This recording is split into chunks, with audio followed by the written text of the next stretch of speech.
બે દિવસથી ઠાકોર સમાજના બંધારણના નિયમ તોડવાના મામલે જે ચર્ચાઓ સામે આવી છે અને જે ગબ્બરભાઈ ઠાકોર છે તેમને આપણી સાથે વાત કરીશું. ગબ્બરભાઈ, જે પ્રમાણે છેલ્લા 2 દિવસથી સતત એવી ચર્ચાઓ થઈ છે કે જાંબડિયા ગામે જે ગબ્બર ઠાકોરના પરિવારમાં લગ્ન હતા અને એમાં નિયમોનું ઉલ્લંઘન થયું છે, આપની દ્રષ્ટિએ શું માનો છો? આપણે કોઈ સમાજનું ઉલ્લંઘન કર્યું જ નથી. ઓલરેડી સમાજના સાથે છીએ અને સમાજના સાથે રહેવાનું. જે આ જે મિટિંગ છે અમારા ગામમાં, એ અમારું ખેતર છે અને એ અમારા ખેતરમાં જ મિટિંગ થવાની છે. ઓલરેડી સમાજ સાથે છીએ અને સમાજ સાથે રહેવાના છીએ. જે વરઘોડાના વિડીયો સામે આવ્યા હતા, જે નાસ્તા વિડીયો પણ સામે આવ્યા હતા, પરિવારમાં લગ્ન હતા, તો એ વિડીયોને લઈને શું કહેવા માંગો? અમારું 42 સમાજનું એક બંધારણ છે કે અમારે જે બેન દીકરીઓ અમે આપીએ છીએ, લઈએ છીએ, અને જે આનું બંધારણ છે એનું પૂરું પાલન કર્યું છે. એના અંદર લખેલું છે. અને જે કઈ રીતે તમે જો કર્યું તો એ નિયમમાં છે કે નથી? ડીજે ખુશીનો માહોલ છે, બહુ મનોરંજન પૂરું પાડતું હોય છે. અને ડીજે કદાચ ના કરીએ તો જે લંઘા અમે કરીએ છીએ એનું 15,000 રૂપિયા બજેટ લે છે. તો પેલા જે ડીજેવાળા ટોટલ હતા એ બધા સમાજના છે, તો એ સમાજનો પૈસો કદાચ સમાજમાં રોત અને એના 15 ડબલ પૈસા આલવા પડે છે. કદાચ અમે જોનમાં નહીં લઈ જતા અત્યારે તો ડીજે તો અમે 15,000માં જે લંઘાવાળા લઈ જઈશું સમાજના કહેવાથી અને સમાજના બંધારણ પ્રમાણે. સમાજનું જે બંધારણ છે અને સમાજના અત્યારે જે વિવાદ સામે આવ્યો છે કે ભાઈ ડીજે વગાડવાથી બંધારણ તૂટ્યું છે, જે નિયમ હતા તે પળાયા નથી, તો અત્યારે જે પ્રમાણે સમાજ છે જે અહીંયા જાંબડિયા ગામે આવી રહ્યા છે, આજ જે આગેવાનો આવી રહ્યા છે, તો શું માનો છો? સમાજને શું જવાબ આપવાનો રહેશે કે કઈ રીતે સ્ટેન્ડ રહેશે? ડીજેનું બંધારણ હોય તો 3 જિલ્લા માટે જ કેમ, આખા ગુજરાત માટે હોવું જોઈએ. આખા ગુજરાતમાં ઠાકોર સમાજ છે એટલે બધા માટે સરખો નિયમ હોવો જોઈએ. અમારા જે બનાસકાંઠાના સાઉન્ડવાળા, રિધમવાળા કલાકારો, જે સનરૂપ ગાડીઓવાળા છે, એ લોકોને બધાને લોન કરીને લાવેલી છે. એ લોકોના હપ્તા ભરવા એમનું જીવન ઓલરેડી જે કોરોનાની અંદર 2-3 ડીજેવાળાને આપઘાત કર્યા છે. પણ હવે અમારી વેદના, જે કલાકારો, સાઉન્ડવાળા, રિધમવાળાની વેદના તો કોણ સમજે? જેને દુઃખ પડ્યું હોય, રાત દિવસ અમે મજૂરી કરી, કાળી મજૂરી કાઢવું નથી. અમારી 20-20 વર્ષની મહેનત ઓલરેડી અમે જે કમાણાઈ સેવામાં વાપરીએ છીએ. સમાજે જાર કીધું તાર અમે સમાજ પાસે અને સમાજ ભેળા જ ઊભા રહ્યા છે. કોઈ મિટિંગ એવી બાચી ના હોય કે અમે એની હાજરી ના આલી હોય. અને અચાનક જે પહેલાં અમારો મિટિંગમાં અમારા બધા કલાકાર, સાઉન્ડ રિધમવાળાનો ટોટલ જગ્યાએ ફ્રીમાં બોલાવીને અમારો ઉપયોગ કર્યો અને અત્યારે અમારા પેટ ઉપર પાટું માર્યું છે. આજે જે આગેવાનો આવવાની છે બેઠકમાં હાજરી આપશો? હા, જઈશું. એ અમારા ખેતરમાં જ મિટિંગ છે. સમાજ સાથે છીએ, સમાજ સાથે રહેવાનું છે. ચોક્કસ. તો હતા ગબ્બરભાઈ ઠાકોર, જેમનું કહેવું છે કે સમાજની સાથે છીએ અને સમાજની સાથે રહીશું, પરંતુ જે રીતના બંધારણના નિયમને ઉલ્લંઘનની જે વાત છે, તો તમામ નિયમોનું અમે પાલન કર્યું છે અને બંધારણ પ્રમાણે તમામ જે નિયમો છે તેને સાચવ્યા છે. મોતી ચૌધરી, વીટીવી, બનાસકાંઠા. બંધારણ ઠાકોર સમાજનું બંધારણ, એ બંધારણ અમે વાંચ્યું હતું. એ બંધારણ ફર્સ્ટ લખેલું હતું કે તમે જોન લઈને જો તો હોમા પક્ષમાં ડીજે ના લઈ જઈ શકો. તો અમે કોઈ ડીજે અમે જોન લઈને ગયા તો કોઈ ડીજે લઈ ગયા નહીં.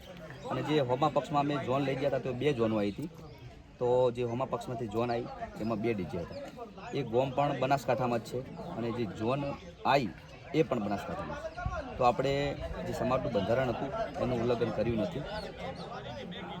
અને અમે સમાજના બંધારણ અને સમાજની અંદર લખેલું હતું કે તમે વાજિંત્રા, જે શરણાઈ, ઢોલ અને જે તરકડિયા વગાડવાનું આવે છે એ અમે લઈ ગયા. અને જો અમારા ડીજેની અંદર અમે ખર્ચો કરીએ તો અમારે 4,000 થી 5,000 પટી જાય. અને જે આ જે શરણાયું, ઢોલ ને બધું ગયા એમાંથી અમારે 17,000 કે 15,000 અમે ખર્ચો આલી અને અમે લઈ ગયા. તો જે બંધારણ કર્યું છે એના કરતાં ખર્ચો આમાં વધારે થાય છે ડીજે કરતાં. અને જે અમારા ગામમાં અમે વરઘોડું કર્યું, અમે લાઈવ ગઈને અમારા માટે લાઈવ પ્રોગ્રામ બનાવ્યો, ડીજેનું કર્યું નહીં, બરાબર? કારણ કે અમે ઘણા વર્ષોથી 20 વર્ષથી મહેનત કરીએ છીએ, કાળી મજૂરી કરી છે, ઉજાગરા કર્યા છે અને ઘણી બધી મહેનત કરીને ઘણી બધી નિયમોનું પાલન કર્યું નથી. શું કહેશો સાહેબ? કોઈ બંધારણનું ઉલ્લેખ કર્યું નથી. અમારા ગામમાં કોઈ મિટિંગ થઈ નથી, કોઈ ચર્ચા થઈ નથી. 2-3-4 આગેવાનો કદાચ જ્યાં હોય તો એમને આવીને કોઈ ગામમાં ચર્ચા કે કોઈ મિટિંગ કરી નથી.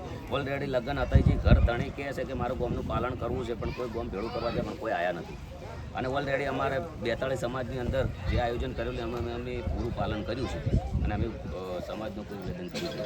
જે પ્રકારે સમાજના લોકો એવું કહે છે આજે બેઠક મળવાની છે, બેઠકમાં તમારે દંડ કોઈ સ્થાપિત કરવામાં આવશે, તો શું દંડ ગુનેગાર હોય એનો હોય? આપણે ગુનેગાર જ નથી તો કેવી રીતે દંડ? ડીજેને લઈને જે સમગ્ર મામલો સામે આવ્યો છે કે ડીજે અને બોલાયા હતા, કોઈ આવ્યો નહીં. અને અમે એમને કીધું, કોલ રેકોર્ડિંગ પણ આપણા જોડે છે, બધું છે. જે આગેવાન ગયા હતા એમને શું કશું જણાવ્યું નહીં, કોઈ કીધું જ નહીં અમને કે આવું થયું ને આવું થયું ને આવું થયું. કોઈ અમને જણાવ્યું નહીં. એમને સીધું કહી દીધું કે તમે દર કરો. તો આ તમારા ગામમાં એક પરંપરા છે વરઘોડાની, તો બીજી તરફ આ સમાજના બંધારણમાં જે તમારા ગામના સમાજના આગેવાનોને ત્યાં બોલાવવામાં આવ્યા, ત્યાં કીધું છે, તો ત્યાં આ તમારા સમાજના જે ગામના જે આગેવાનો છે એ ગામ લોકોને કે જણાવ્યું ખરા કે ભાઈ આ પ્રકારનું બંધારણમાં નિયમ કરવામાં આવ્યો છે? અમારા ગામમાં કોઈ મિટિંગ નહીં કરી કે કોઈ અમને જણાવવામાં આવ્યું નહીં. અને જે અમારા કાકાના કુટુંબમાં લગ્ન છે એમને કીધું હતું કે તમે જે મિટિંગમાં જ્યાં હોય એ બધા ભેળા થો અને નક્કી કરો કે આપણે શું નિર્ણય છે, શું કરવું છે. પણ જે માણસો અમારા ગામમાંથી જે મિટિંગમાં છે એમને કંઈ જ દુઃખ કે તેમને ડીજે કરો, ડીજેની છૂટી.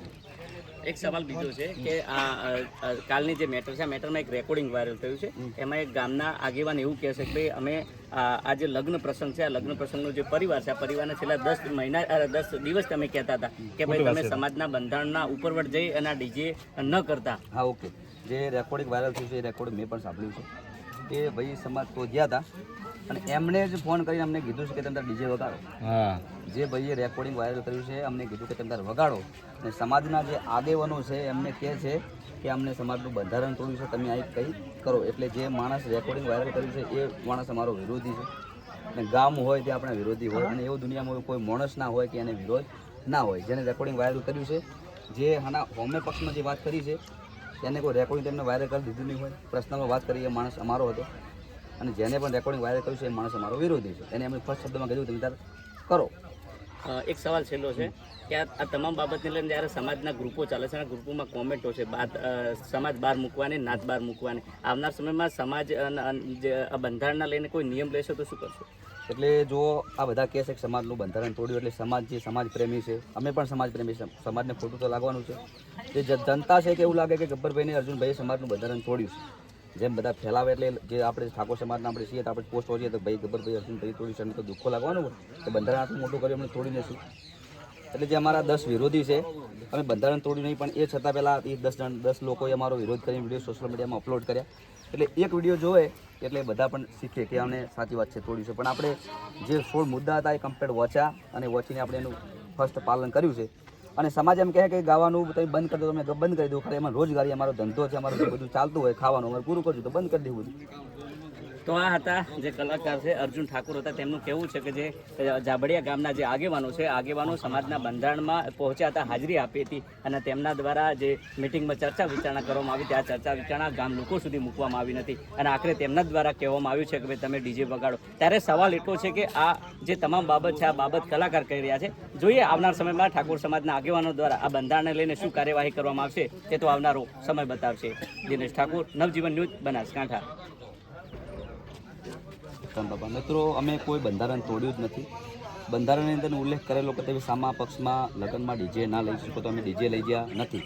અને જો જગ્યાએ જે અમારા કાકાનો છોકરો છે અમે ઝોન લઈને ગયા હતા ત્યાં 2 ઝોનો આવી હતી તો અમારા ઝોનમાં કોઈ અમે ડીજે લઈ ગયા નહોતા, કારણ કે લખેલું હતું એટલે અમે ડીજે લઈ ગયા નહીં. અને હોમા પક્ષમાં ઝોન આવી હતી 2 ડીજે આવ્યા હતા અને ઝોન આવી એ બનાસકાંઠામાં જ આવી અને જે ઝોન ગઈ એ પણ બનાસકાંઠામાં જ હતી.